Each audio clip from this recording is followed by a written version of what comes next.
I got your question in the email. Use the frequency distribution shown below to construct an expanded frequency distribution. So they give you the different classes already. You don't have to figure that out. And they give you the frequency for each class. Complete the table below. So, the first class is 17 to 27, and the frequency is 17. The midpoint, you just add these, the lower limit and the upper limit, and you add those and divide by 2. That's all there is to that.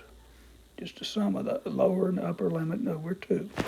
The relative frequency, word relative, you take the frequency for the particular class and you divide it by the total frequency.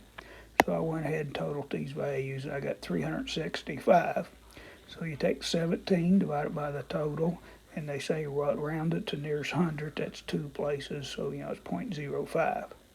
Then the cumulative frequency, well, for the first class, it's just how many you have, 17. For the next class, you'd have to add these 2 together. I guess, the cumulative frequency for the next class would be 59.